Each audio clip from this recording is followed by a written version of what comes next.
চাই হেলাল বললেন এ পর্যন্ত তাদের 1000 নেতাকর্মীকে তারা বহিষ্কার করেছেন বিভিন্ন ধরনের চাঁদাবাজি টেন্ডারবাজির ঘটনায়।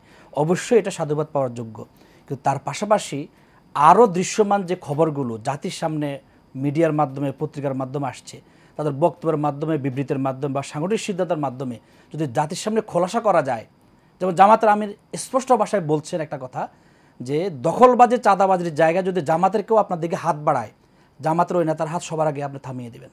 জামাত ইসলামী তারেক রহমানও তো একই কথা বলছে, এবার জিরো টলারেন্স। উনি তো জামাত ইসলামী যে কথাটা বলে বাস্তবে সেটা বাস্তবায়ন করে। আজকে পর্যন্ত জামাত ইসলামের কোন নেতার বিরুদ্ধে চাঁদাবাজি, দখলবাজি, টেন্ডারবাজি কোনো একটা সিঙ্গেল অভিযোগ পর্যন্ত নাই, আমরা চ্যালেঞ্জ দিয়ে বলতে পারি। এই জায়গা থেকে আমি বলছি যে সাধুবাদ জানাতে চাই, আরও যদি ওনারা ওনাদের সাংগঠনিক শৃঙ্খলাকে যদি আরও মজবুত করতে পারেন। জাতি যেটা চায় আসলে চাঁদাবাজি, টেন্ডারবাজি এগুলোর মধ্যে তো জাতি নিমজ্জিত ছিল, এখনও যদি আবার এই ফেসিবাদ উত্তরণের পরও যদি আবারও দেখে মানুষ কষ্ট পায়, দুঃখ পায়, সে জায়গা থেকে আমার বিশ্বাস ওনাদের এই পদক্ষেপ আরও শক্তিশালী হবে। আরেকটা কথা বলছে, আসলে এখন এই দেশ নিয়ে ষড়যন্ত্র কয়েক ধরনের। যারা পতিত স্বৈরাচার তারা ষড়যন্ত্র করছে, বিভিন্ন জায়গায় হামলা করে, গুপ্ত হামলা করে বা বিভিন্নভাবে সংগঠিত করে তারা চেষ্টা করছে। তার পাশাপাশি যারা সবচেয়ে বেশি নাখোশ, ভারতও সে জায়গায় চেষ্টা করছে। আজকে ভারতের আধিপত্যবাদী যে আচরণ, চট্টগ্রাম নিয়ে কথা বলা, আমাদের দেশ নিয়ে কথা বলা, 48 ঘন্টা দখল করে নেবে।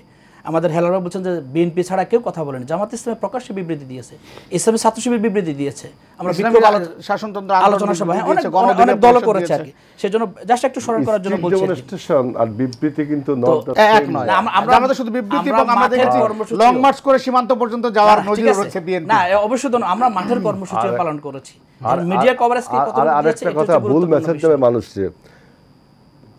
আপনারা কি একটা উদাহরণ তৈরি করেছেন, যেহেতু সোশ্যাল মিডিয়া, পত্রিকা, টেলিভিশনে কিন্তু অনেক নিউজ আসছে, সবার বিরুদ্ধে আসছে, কিন্তু আপনারা যদি বলেন যে আমাদের কেউ করেনি, তাহলে তো আল্লাহর এই দুনিয়ায় আপনারা সবাই ফেরেশতা হয়ে গেলেন। না না হেলাল ভাই, আমরা ফেরেশতা দাবি করি না, আমরা ওপেন চ্যালেঞ্জ দিয়ে বলছি আজকে এই মিডিয়ার সামনে বলছি, এটা হয় না। যদি জামাত ইসলামীর ব্যাপারে, জামাত ইসলামীর কোন নেতা কর্মীর ব্যাপারে আজকে পর্যন্ত যদি কোনো ধরনের এই ধরনের চাঁদাবাজি, দখলবাজির ঘটনা পত্রিকা না আমাদের কাছে আসে নাই, এই মুহূর্তে আমাদের কাছে আমি আপনাদের কাছে ডকুমেন্টস পাঠাবো। আচ্ছা আমি একটু অহরহ আসছে না, এবং হেলাল ভাইকেও বলবো যে আমরা বাসায় সেটা অহরহ আমরা আপনাকে দেব, যদি আমাদের কাছে জাতির কাছে তো তথ্য থাকতে হবে, মেসেজ থাকতে হবে, নিউজ থাকতে হবে। আমি কি জাতি না? না ঠিক আছে, আপনি আপনার জায়গা থেকে বলতে পারেন।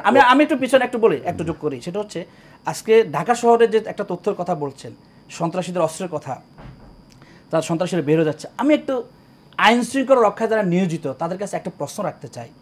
জামাত ইসলামের ছাত্র শিবির যখন নিষিদ্ধ ছিল না, তাদের বাসায় অঘোষিত নিষিদ্ধ, তখন ঘর থেকে, মিটিং থেকে, অফিস থেকে পাইকারি হারে গ্রেপ্তার করা হতো।